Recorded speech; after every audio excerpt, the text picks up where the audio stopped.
Now, there are some claims that are made by Christians about Jesus. And amongst those claims are that Jesus is God incarnate, that Jesus is actually God, and that Jesus is the Son of God. And these are the two claims that I want to spend the last few minutes examining. Just from the point of view of reason. And how it cannot possibly be truth. It cannot possibly be truth. Because if we mean by truth something that we can reason and establish to be a fact, then by definition, it can't be something that contradicts itself. And this is very interesting, because if you get a Jew, a Christian, and a Muslim, and probably if you got a Hindu and a Sikh, sitting round the table together, and we agreed to make a definition of God that we all agreed about, nearly everybody would agree that there is one God, that God is infinite, God is self-sufficient, and God is immortal. That God is all-knowing. So we'd probably all of us agree that there is a living, existing, self-sufficient, eternal, immortal, all-omniscient God. And every Jew and Christian would definitely agree about that, and probably most Hindus and Sikhs would agree about it as well. That's how we define God.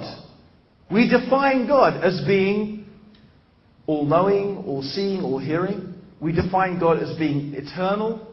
We define God as not needing anything, being free from all wants and free from all needs, self-sufficient.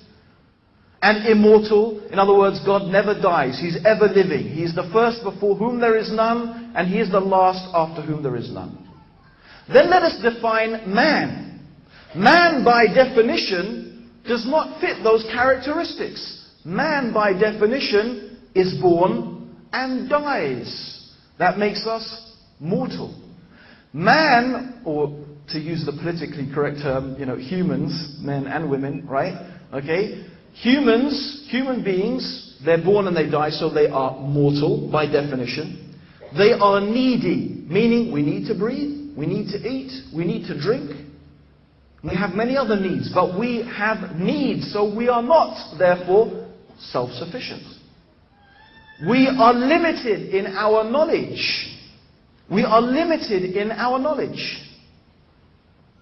We are not all-knowing and all-seeing and all-hearing.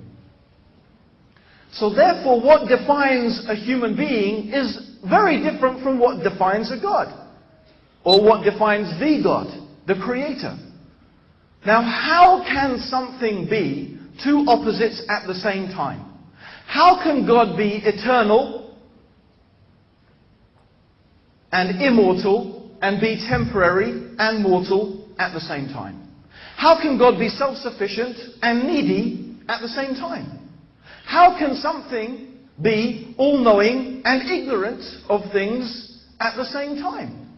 It doesn't mean anything. By definition, to say God became a man actually has no meaning. It's not something that can be a truth ever, because it's not something that can ever be proven. It's not something even comprehensible in terms of definition. It's like saying the square became a circle, but still was a square. Yeah? The square became a circle, but was still a square. That's what we're saying. God is defined by certain things.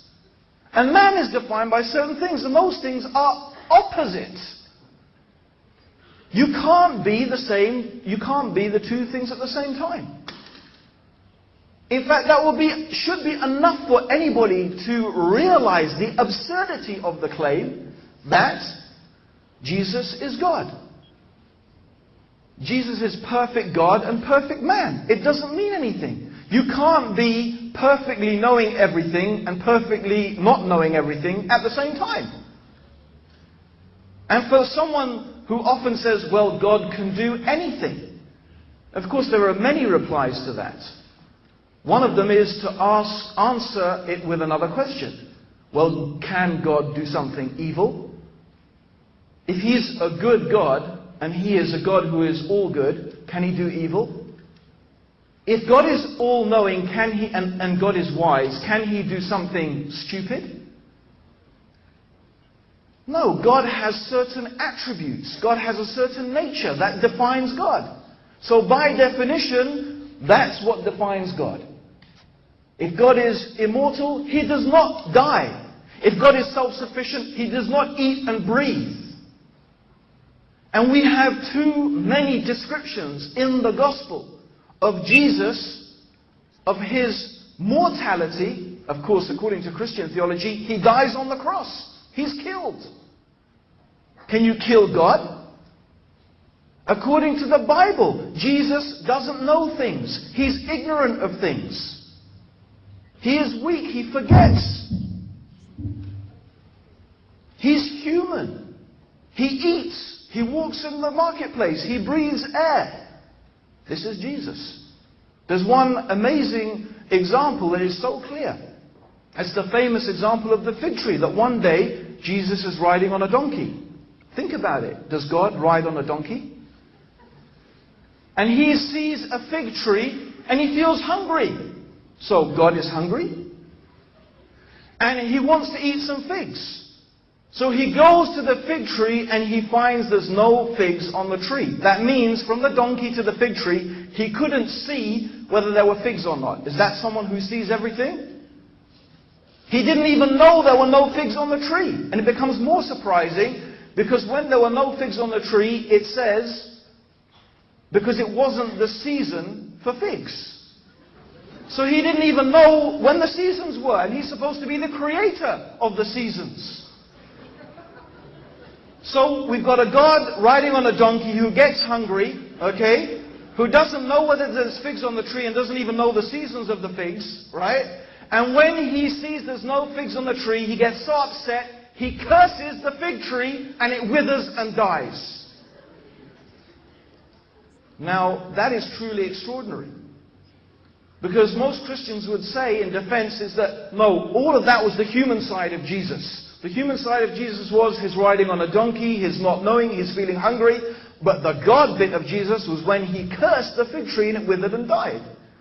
Now, the extraordinary thing is that you have the divine side of Jesus, therefore, acting upon the human side and depending upon it. What does this mean? How can this ever be a truth?